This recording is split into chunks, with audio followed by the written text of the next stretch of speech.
বাবা কি হয়েছে এখানে এত ভিড় কেন? ওই যে দেখতেছেন না, ওনারা সবাই সাংবাদিক, প্রায়ই আসে বুঝছেন। হয়েছে কি জানেন, গতকাল তাদের ফ্যাক্টরিতে আগুন লাগছিল, এই জন্য এত মানুষের ভিড় হয়েছে। ভাই আমরা অনেকক্ষণ ধরে দাঁড়িয়ে আছি, আপনার স্যারকে একটু ফোন দেন না।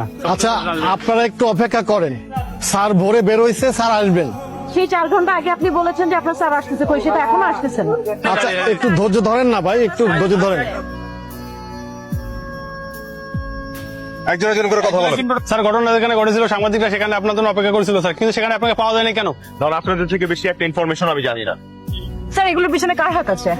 দেখুন আমি ঘুমিয়েছিলাম, আমি আগুনের খবর পেয়ে দৌড়ে চলে গিয়েছি ওখানে। আমার দুজন কর্মী আহত হয়েছে, তাদেরকে নিয়ে হসপিটালে যেতে হয়েছে আমার। তো আমাকে এসব জিজ্ঞেস করবেন না। স্যার আপনি তো আমাদের কিছু ইনফরমেশন দিচ্ছেন না স্যার, আমাদের কিছু তথ্য দিন স্যার। আপনি আমাকে বলেন আপনার জবটা কি, হোয়াট আর ইউ ডুইং?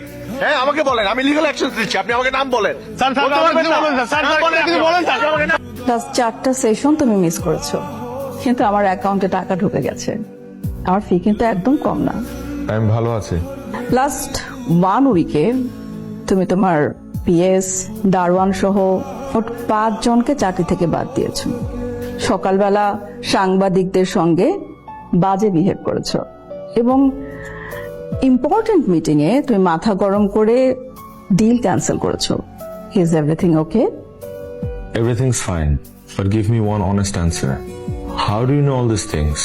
আপনার কি কোনো স্পাই আছে নাকি যে আমাকে ফলো করে? I know I'm your patient. তারপরেও একটা প্রশ্নের উত্তর দিন তো, আপনি আমার মাকে কল করেছিলেন নাকি আমার মা আপনাকে কল করেছিল?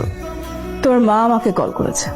তুমি আবারও তোমার নিজের উপর, নিজের রাগের উপর কন্ট্রোল হারাচ্ছ। Please tell me everything. I have already told you everything. No, তুমি এখনো তোমার 21তম জন্মদিনের কথা আমাকে বলোনি। তোমার বাবা তোমাকে একটা ব্ল্যাক কালারের অডি গাড়ি gift, Royal blue. Royal blue. সবকিছু খুব সুন্দরভাবে হচ্ছিল। তোমরা কেক